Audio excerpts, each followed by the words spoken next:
My name is Sid Mendelson. On my right is Howie Halleck. On his right is Glenn Payne. On his right is Arthur Brown. And on Arthur's right is Mark Goldfuss.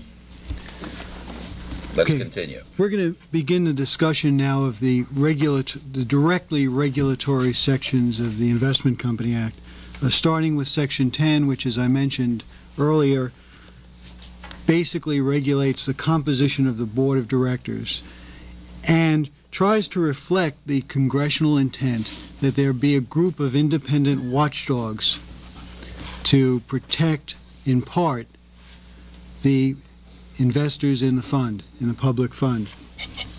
Section 10A requires each investment company to have a board of directors, not more than 60% of whom are interested persons of the investment company.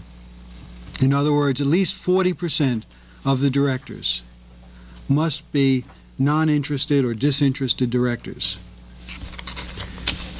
It's a slightly different concept, as we've gone through the definition of affiliation and interested person, than industrial companies have of inside and outside directors, in which the Commission is in releases throughout 1978 and 79 with regard to industrial companies defined as management affiliates, non-management affiliates, and non-management outside directors.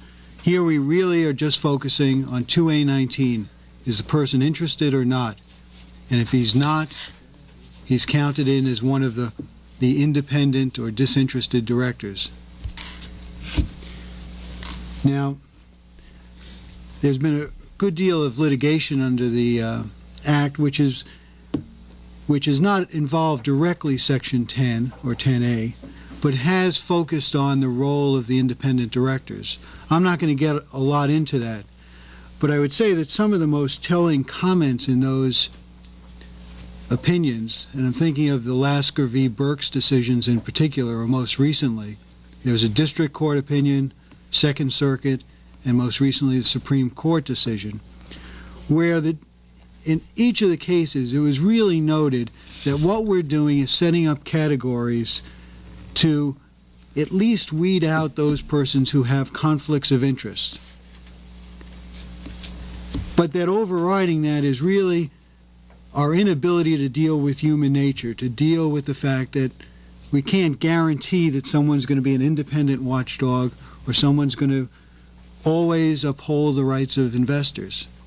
But what we've done by Section 10A is at least said that 40% of the directors have to be disinterested under the definition. We haven't guaranteed that they're going to uncover everything that could possibly go wrong or vote in the interest of investors every single time. But we've required that some people have that status on each board. In that regard, I think it shows up in other areas of the Act. Just because the Board of Directors approves something, and there's a minute in their files that says the directors, including a majority of the disinterested directors, have approved something, doesn't mean it was the right decision. And I think on matters that are material to the fund, the Commission sometimes is specifically directed to review the rightness of that decision. I'm thinking particularly of Section 17. But in thinking of inspections and looking at the records and the major business transactions of the fund, we still should be looking at the particular transaction that got the board's attention and got their approval and review it for what we think is a sound decision.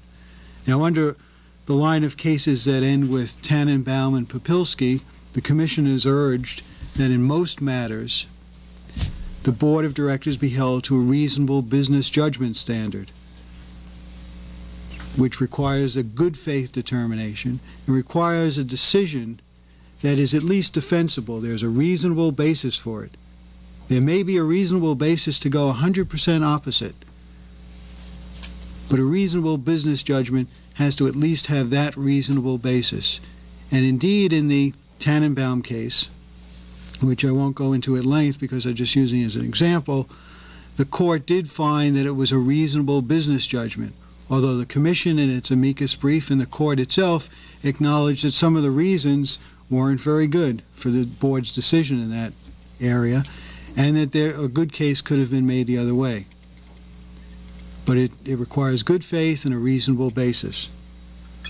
10A is therefore pretty straightforward. I think it's, once you understand who is interested and who is not under the statute, certainly determining whether the Board is in compliance is a simple test. It's a minimum 40%, at least 40%. This number, I might note, and the number of 40% really doesn't seem in 1979 to be a great requirement in terms of having independent watchdogs. But back in 1940, and the number was 40% when we were just talking about affiliated directors, that was a significant degree of independence. I think nowadays the Commission has urged majority of outside directors for industrial companies. And in fact, the New York Stock Exchange, and I think a majority of the Fortune 500 companies do have a majority of outside directors. Now, I'm not sure that outside directors and disinterested directors are the same, but at least non-management directors, as I understand it. And indeed, in the investment company area, I would think at least a very good number of companies, if not a good majority, do have a majority of disinterested directors. The Act is also counters and puts great weight on the fact that although it's only 40%, many of the provisions of the Act that we'll be discussing requires that a majority of the disinterested directors must approve the contract, so that really for that particular type of transaction, that the majority must, that the disinterested directors must approve the contract, almost gives them the function of an entirely separate board, distinct from the whole board. I think that same concept has been carried through in some of the recent rules that we've been promulgating, really looking to a majority of the disinterested directors and really making that group have all the powers of the board delegated to them, or making them a separate board in effect. I guess the only thing I'd like to emphasize once more on 10A is that it's really a very functional test, and it excludes people with clear conflicts of interest.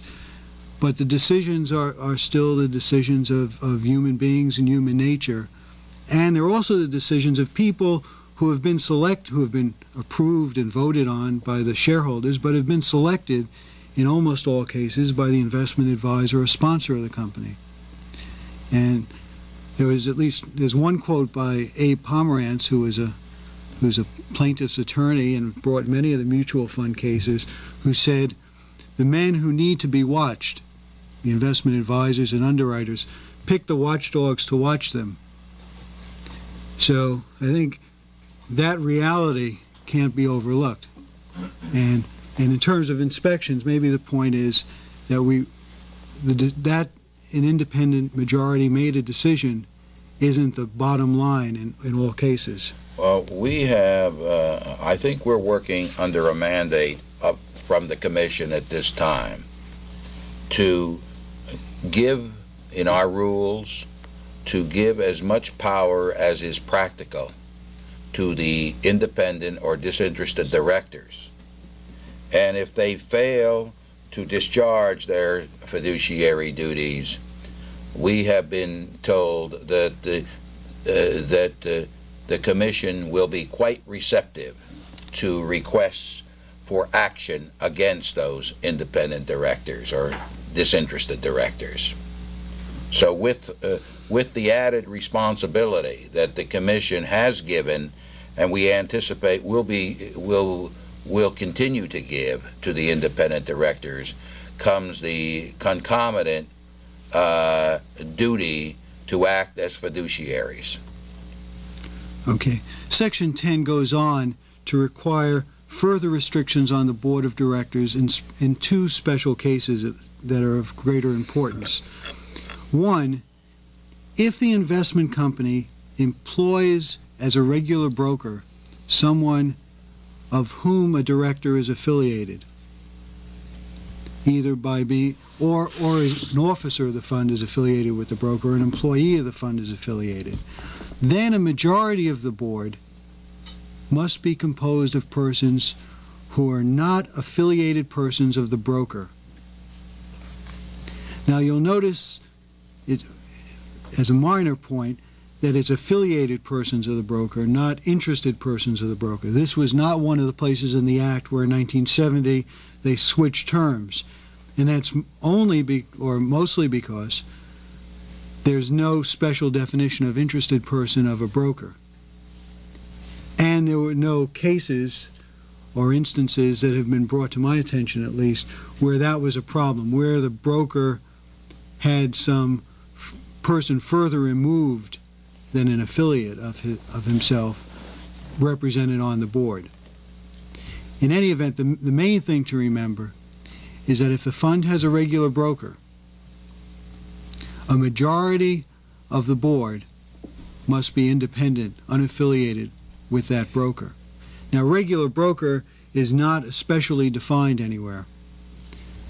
We've held administratively through no action letters and in other cases that anyone, it doesn't have to be the person who gets the primary share, the largest share of brokerage, or gets all the brokerage. I think it's based on the facts, but if there's a regular amount of brokerage being sent to someone and a number of transactions through a year that are referred to that broker for execution, that person could be considered as a regular broker. Secondly, Section 10B sets up pretty much the same requirements if one of the directors is affiliated with the principal underwriter. Now this, so that, to be explicit about it, if one of the directors is affiliated with a principal underwriter, a majority of the board have to be persons who aren't affiliated with the principal underwriter. Probably the most important impact of this is not so much the separation of the board from its principal underwriter, but the fact that in reality, most investment advisors also serve as a principal underwriter of an investment company, or at least their subsidiaries or sister companies, or perhaps even a parent company, act as principal underwriters. There's an affiliation between the advisor and the underwriter.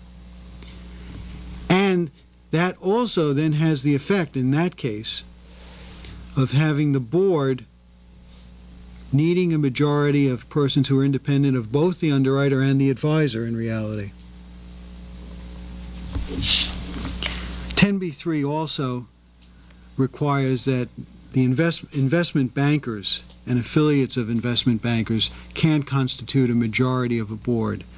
Investment bankers really refer to anyone who's in the business of underwriting securities, and I don't think that is a very important section for most companies. Back in 1940, there was actually some companies who were controlled by banks or investment bankers, and there was also some fear that if they got into the business, they might dominate the boards, and this would both perhaps keep them out of the mutual fund industry, but if they got in, at least restrict their ability to dominate a board of directors. Similarly, Section 10C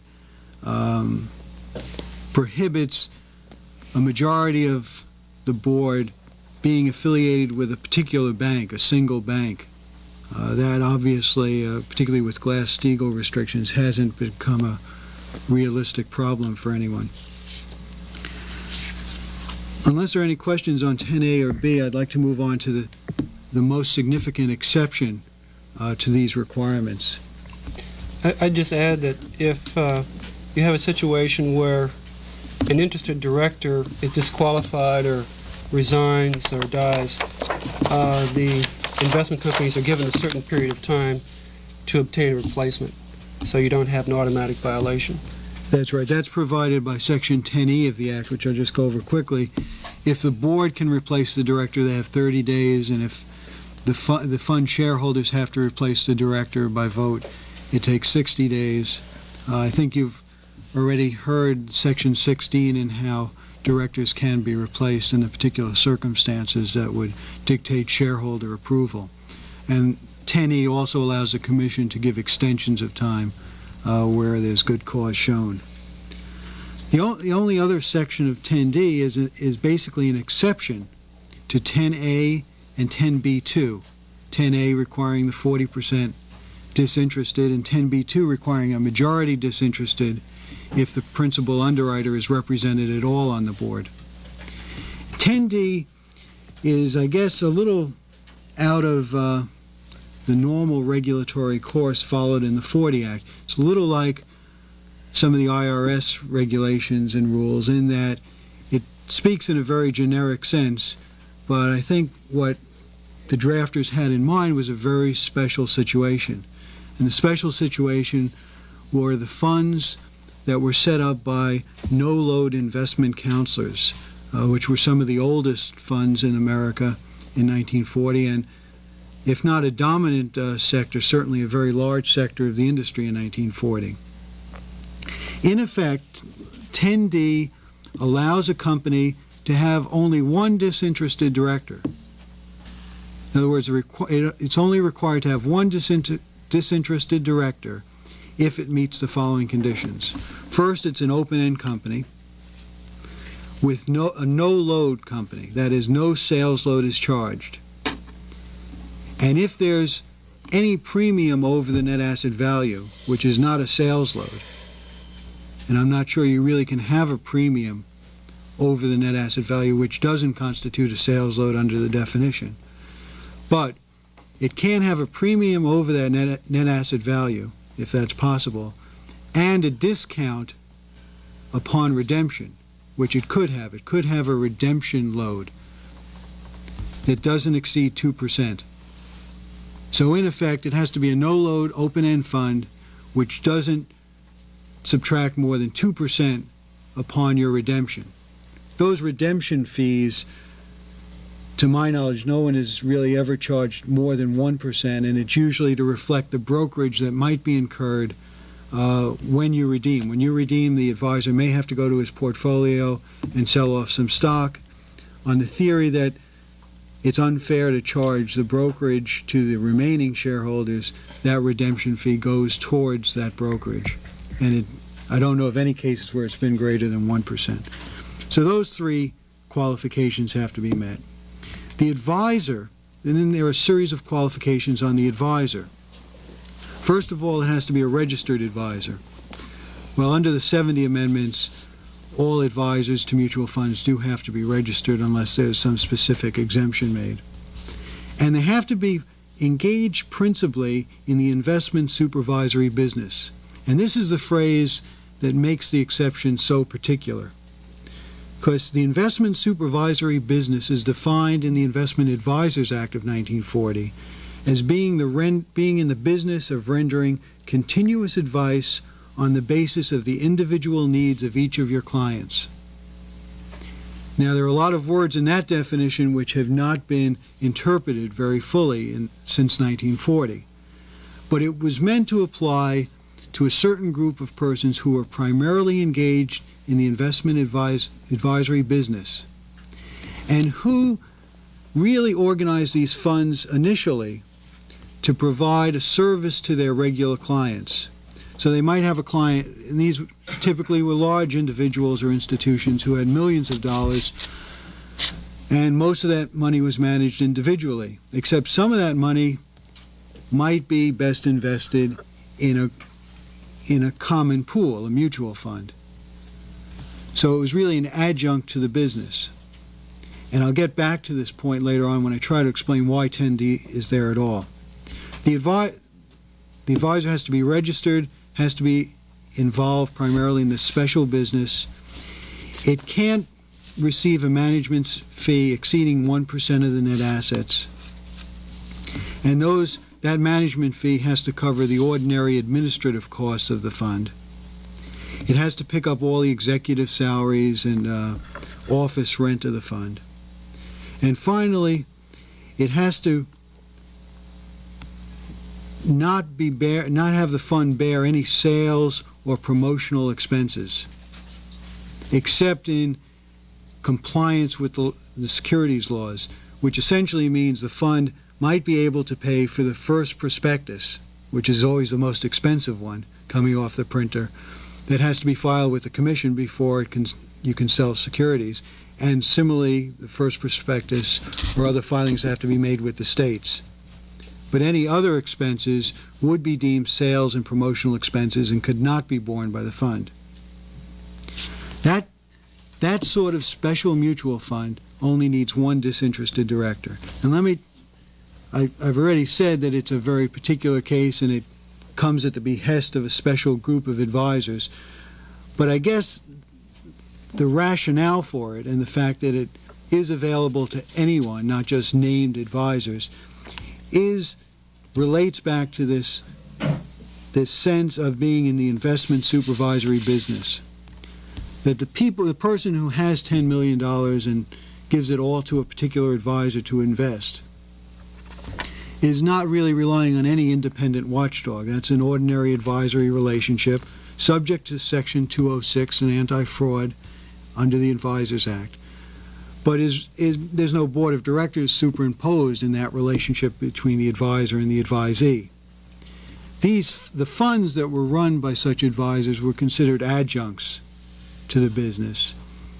And it was felt, and it was argued very vociferously by those people, so that the Congress ultimately felt that there was no reason to really require this whole set of independent watchdogs to protect these people's interest.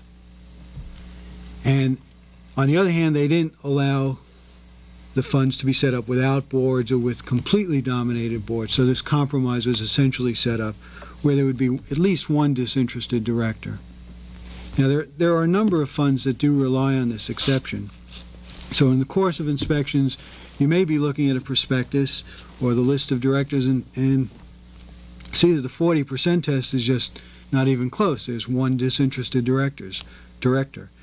That's the time to see whether this company is a 10D company. Are there any questions on Section 10 at this point? I'm going to ask Glenn Payne then to continue on Section 15, which discusses advisory contracts and underwriting contracts and the requirements for them. Before he does, I'd like to say that this section, which Glenn will cover, best exemplifies, I think, the clash between the investment company and the investment advisor. As Art said, as a practical matter, when an investment company is started, when it's incorporated by an investment advisor. That investment advisor then appoints a board, because he's the only stockholder in the fund normally. He appoints a board that turns around and hires him as the investment advisor to the fund. This is the reality of the situation. Obviously, the stockholders meeting that starts it is a pro forma stockholders meeting. And I would suggest to you that if you really want to get a good idea of what the central conflict of interest situation is in this whole relationship of external management, that is, the external investment advisor, I would suggest that you read the first few pages of the decision Zeller v. Tannenbaum. I don't have the citation, but copies of it are all over the commission, and it is a reported case, Second Circuit. There, I think after reading that, one gets a good understanding of just how this investment advisor vis-a-vis the investment company relationship is existing in the present day industry. Okay, Lynn. Just to amplifying what Sid said before we get into the technical requirements of Section 15, I think when we go through and talk about the requirements of Section 15 for approval of contracts by investment companies with investment advisors for providing advisory services and with principal underwriters for providing underwriter services, you should always bear in mind to try and help you see why we have these procedures. The purposes of the Act set forth in 1B. Sid just talked about the real conflict between the advisor and the investment company. But 1B starts from the premise that an investment company is to be operated in the interest of the investment company shareholders, not in the interest of the investment advisor, not in the interest of the principal underwriter, or what we can generally call insiders. And it is to try and bring some independent review of these contracts for providing investment advisory services and principal underwriter services that Section 15 prescribes a stated procedure which must be followed in approving investment advisory and underwriting contracts. First, under Section 15, let's take a look at the procedure for approving contracts between investment companies and investment advisors for providing advisory services. Under Section 15A, it is unlawful for any person to serve as an investment advisor of a registered investment company, except pursuant to a written contract which has been approved by a majority of the outstanding voting securities. That's the first requirement. The contract has to be approved by a majority of the outstanding voting securities. Secondly, under Section 15A, the contract, 1, must precisely describe all the compensation to be payable thereunder. It cannot be an open-ended contract to provide for compensation that shall be subsequently determined to be appropriate. That would not be permissible. It must set forth and describe precisely the compensation to be payable. Secondly, the contract must provide that it shall continue in effect for not more than 2 years from the date of its origin, unless continuation of the contract has been approved either by the board of directors of the investment company or by a vote of a majority of the shareholders. Note here that continuation of an advisory contract can be approved for purposes of 15A by either a majority of the board of directors or by a vote of the security holders. And as you go out on inspections or review proxy statements, you'll find that investment companies do vary their procedure for approval. Some simply give them to the board of directors, while other companies, as a matter of course, at each annual meeting, will include as one item the approval of continuation of their advisory contract. Thirdly, under Section 15A, an advisory contract must provide for termination at any time without payment of penalty by the board of directors or by a majority of the shareholders without more than 60 days notice to the investment advisor. So in other words, as long as you give a 60-day notice period, the contract must allow the contract to be terminated.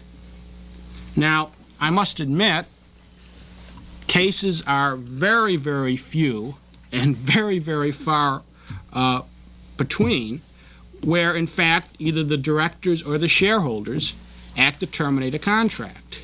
However, it is important to remember that under 15A, this discretion must be given to the directors to be able to terminate an advisory contract? This usually happens, if it happens at all, when the investment advisor is under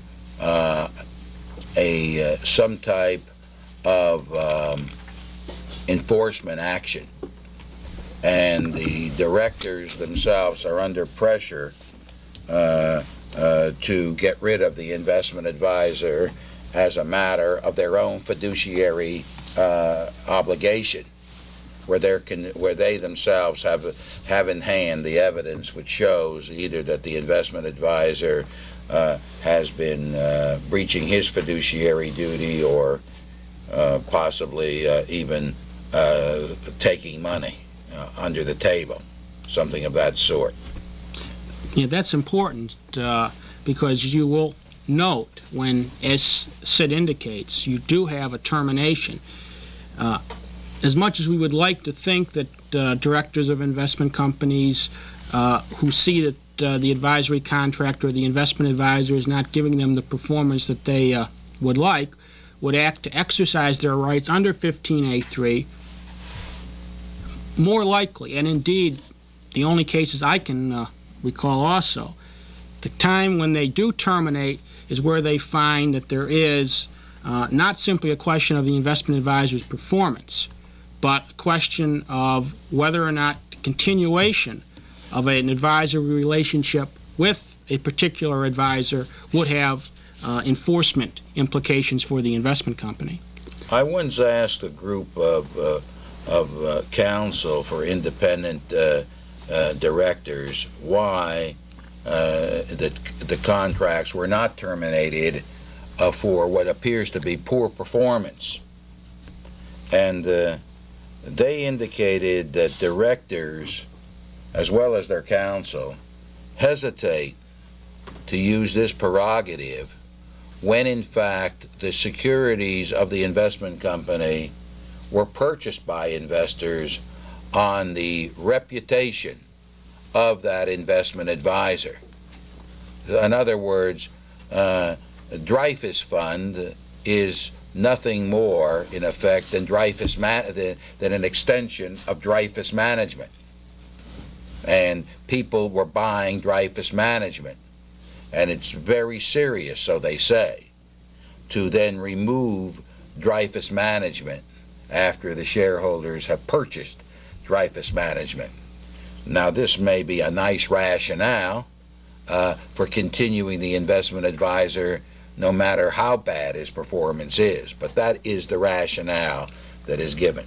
Yeah, it's important to bear that question in mind because one of the sections we'll be discussing shortly is 15C. I don't want to get ahead of myself, but under 15C, the directors are mandated to look for certain information in voting to either approve or continue an advisory contract and query whether or not they would be fulfilling their 15C duties simply by noting the fact that shareholders voted to initially approve a contract. They continue to hold their shares with the company being advised by a particular advisor, and therefore on that basis they're going to vote to continue the advisor. As I say, we'll discuss that issue in detail when we get to 15C.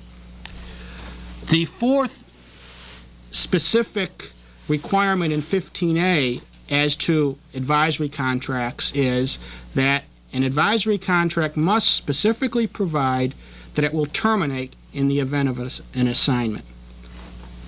Now, those are the requirements of 15A. However, over the years we've seen a number of questions come up, and I'd like now to deal with some of the more important questions that have come up under this section. I suppose the most fundamental question is, what is an investment advisor to an investment company? The investment advisor to an investment company is defined in Section 2A20 of the Investment Company Act, and I'm going to be referring to that definition. Now, it's important to note that the 2A20 definition of an investment advisor to an investment company is different from the definition of an investment advisor contained in the Investment Advisors Act of 1940. The investment advisor's definition is contained in Section 2A2A11 of the Advisors Act.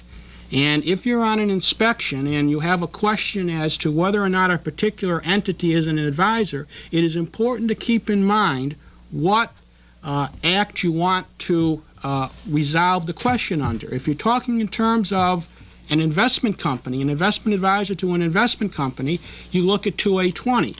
But if you're simply looking on the more general question of whether or not an entity is an investment advisor, you would take a look at Section 202A11 of the Advisors Act. Under Section 2A20, any person with certain limited exceptions that we won't go into, who, pursuant to a contract, regularly provides investment advisory services to the investment company is defined to be an investment advisor. And when we talk in terms of regularly provides investment advisory services, what we mean there as provides services that go to either supervising the management of the investment company, the portfolio of the investment company, or what would everybody would understand to be investment advisory services. The point to note is that 2A20 would also, by its terms, include any person who, pursuant to contract with a party that meets the definition of investment advisor. So anyone who, pursuant to contract with an investment advisor, performs the duties of an investment advisor or performs investment advisory services to the investment company also will be deemed to be an investment advisor. This is the so-called SubAdvisor relationship.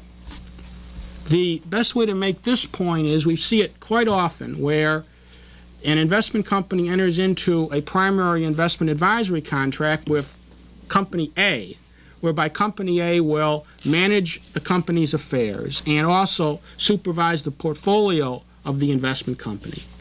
And then Company A, in turn, enters into a contract to get investment assistance, research, information, portfolio selection facilities with Company B. The contract between Company A and Company B makes Company B, the so-called sub-advisor, also an investment advisor to the investment company. And the contract between Company A and Company B has to be submitted for approval of the investment company shareholders, just like the primary investment advisory contract.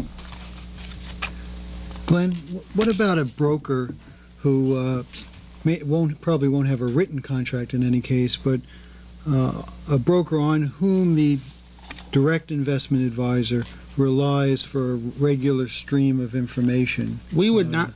Okay, we would not deem simply brokerage services to be the type of investment advisory services that would give rise to a sub-advisory relationship. And also, if a broker, as ancillary to his brokerage services, provided research to the investment advisor, that's not what we're talking about. What we're talking about is an investment advisor who, pursuant to contract with the investment company, is responsible for managing the portfolio of that investment company, entering into a separate contract with another company in order to obtain the necessary facilities, the necessary information, the necessary personnel or what have you, in order to be able to perform his basic responsibilities under his contract to the investment company. That's what we're talking about. I agree with what Glenn says as far as Glenn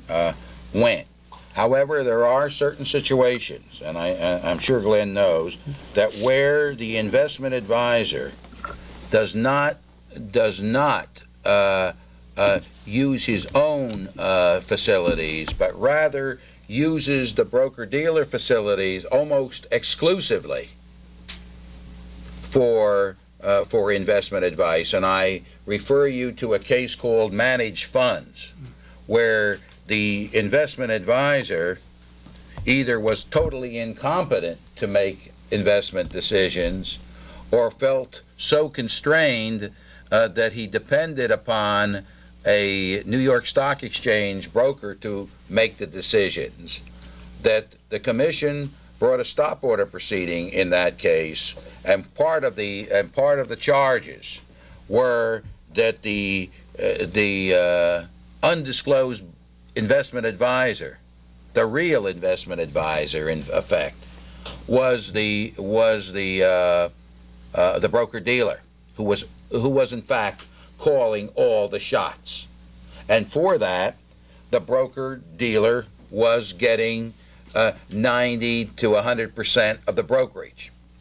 So I would modify Glenn's remarks only to the effect that where there is a steady stream of decisions on specific securities transactions from the broker to the investment advisor, and for that the broker is receiving brokerage, then a serious question comes up as to whether that broker-dealer may in fact be either the advisor or the sub-advisor. Now, that doesn't mean occasional suggestions like everybody's buying steel today. We don't think you ought to buy it because for these reasons, and they give research. There has to be, if you look in the definition of investment advisor in the Investment Advisors Act, it clearly states what is not an investment advisor. And if the broker-dealer is not doing that, then he is not an advisor or he's not a sub-advisor. In other words, what I'm saying is, look at the exclusionary language. If the broker-dealer comes within the exclusionary language, as most of them do, that give research, then they're not either advisors or sub-advisors. On the other hand, if their activities are such that they don't come within the exclusionary language, then a serious question comes up as to whether they're either sub-advisors or undisclosed full advisors. I think that's a very, very important point, and you obviously, in summary on that, if we're simply talking about a regular broker-dealer relationship, then we would not assert the sub-advisor point. But if you find there's something more than that, then there would be a question as to whether or not we would assert investment advisor status. Let me just add, I think that's the reason why in the definition of investment advisor, the statute just refers to the term contract, whereas in Section 15A, they talk about a written contract. So you could develop a situation where there's nothing in writing between the broker-dealer and the nominal investment advisor and yet find an advisory relationship. That's right. And that transaction, because it isn't written, is per se illegal if you find that there is a contract. Yeah, that's why I say, once you find that there is this possibility of a sub-advisory relationship, that sub-advisory relationship meets the test of an investment advisor, and then therefore that investment advisor with the contract has to meet all of the requirements of Section 15. The point Sid makes is if it's not in writing, they're knocked out of the box to begin with. Yes, Carl? Glenn, as a practical matter, if you had an unwritten sub-advisor contract, how would you flesh out that relationship other than fees being funneled off from the primary investment advisor? Well, I think Sid put his finger on what you would look to. If, for example, you found that funds brokerage going to one particular entity, if you found that one particular entity having individuals serving on either the fund board directly or nominally the fund's investment advisor, and that those individuals were the people that were calling the shots on the portfolio selection. I mean, those would be the factors that would convince, it seems to me, a reasonable person that this was not a regular brokerage relationship, that this was a relationship whereby the broker-dealer was really selecting which securities that investment company were going to purchase. Yes, I do. This is where the inspection becomes very important, and the books and records of the investment advisor and the investment company become very important. You look at correspondence. You look at disbursements. Who are the disbursements of the advisor made to? Who are the disbursements of the fund made to? Where are the recommendations coming from? There's something in the records that says all advice or research as to whether or not the security should be purchased or sold must be preserved. You find that there are all kinds of transactions by the broker-dealer, and you find no memoranda of research at all.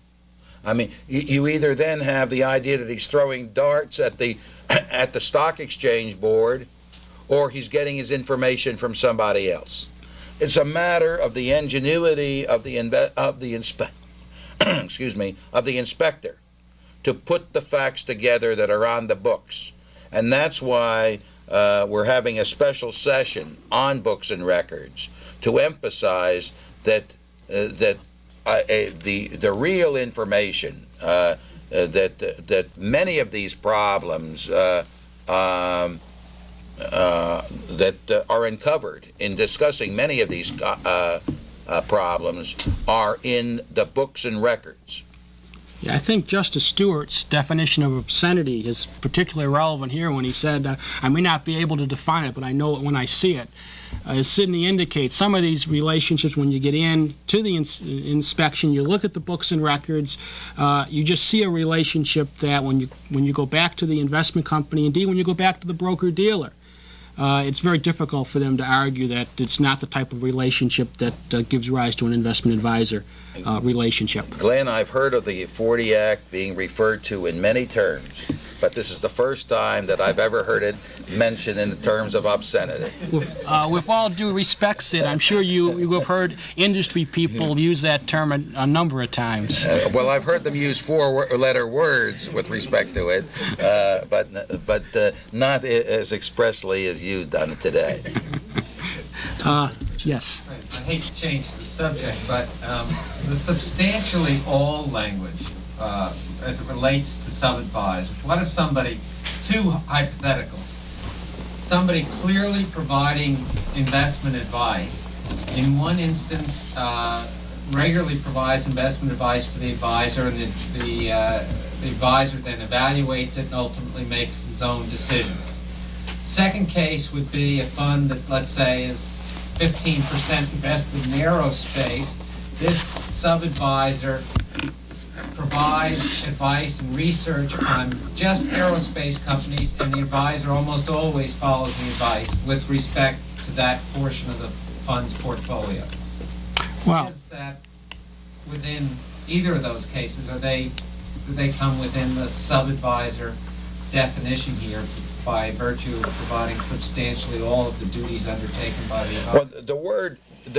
Sid, if I could put on the record the question, if I could paraphrase it, Tom, is whether or not the term regularly furnishes advice. That language in Section 2A20 as to substantially all. Okay, substantially all in 2A20 as it relates to the sub-advisor issue, whether or not a sub-advisor that only provided information as to a select group of companies, whether or not that would be caught by that language. That's one question.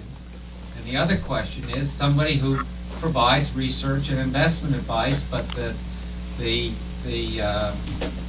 advisor on the contract makes the ultimate decision. Okay, and also a company that only provides research and information, but that the primary investment advisor is the entity that makes the final advisory decision. You want to start on that, Sid? Yes, the word substantially all of the functions, or something of that sort, means generally that he does substantially all of the functions that an investment advisor will do. Now, you know that an investment advisor to a fund can merely recommend to the board of directors purchases and sales. And that board, if it sits all the time, which is rare, if it at all, can then make the decision. That nevertheless is an investment advisor. So in one of your instances where the investment advisor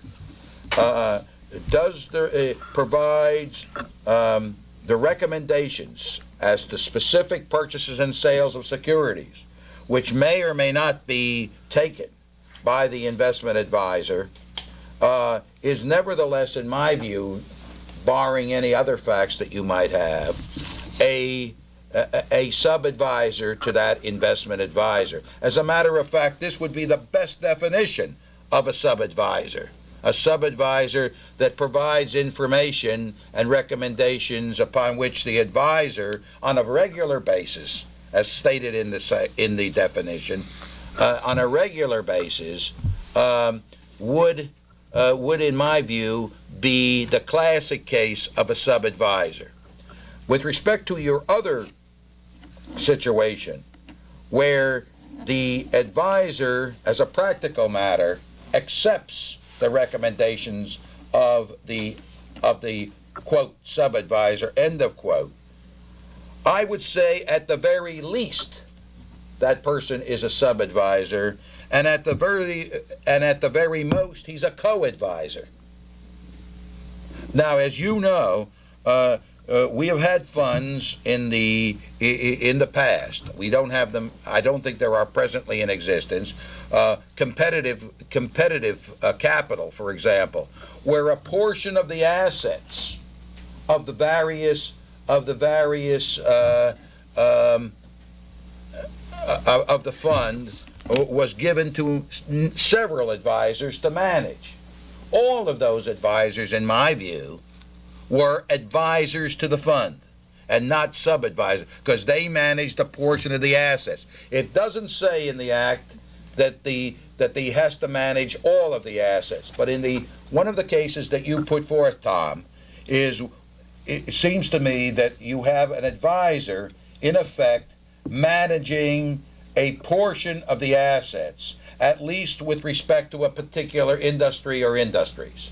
So I would say at the least he's a sub-advisor, and at the most he is an advisor, and it really doesn't make much difference, except this. The only time you have to worry whether the person is a sub-advisor or is an advisor is when the sub-advisor is doing all the work and getting a minimum fee, and the so-called advisor is doing nothing or little and getting the giant portion of the fee. Then the question comes up, should the directors have hired the sub-advisor and forgotten the so-called advisor and saved themselves the difference in the fee? And for purposes of looking at that, again, all of the provisions of Section 15, including the important 15 standards, which we will talk about, will apply to both. And that therefore, in Sid's situation, where we would argue that an advisor should have been a co-advisor, what we would argue and allege is that in approving the primary advisory agreement, that those directors may very well not have met their responsibilities under 15C, let alone Section 36, which I understand you'll talk about Section 36 at a later session this week. But for both the co-advisor situation and the sub-advisor situation, both are subject to the standards in Section 15. And that's the point that if you leave with nothing else under 2A20, that's the point I would like to come across. 2A20 also, in addition to defining what an advisor is, puts forth some exclusions as to entities that will not be deemed to be an advisor. One exclusion is that persons giving advice solely through publications will not be deemed to be an advisor under 2A20. So-called, obviously, the statistical studies that are printed, that will not be an advisor under 2A20. Again, that doesn't necessarily mean that is going to apply under 202A11, but for purposes of 2A20, that exclusion will apply. Also, persons giving only statistical and factual information in general economic matters and only occasionally on transactions in specific securities are excluded from the definition of investment advisor in 2A20. Now, the question that was just raised makes a point I was going to make on this.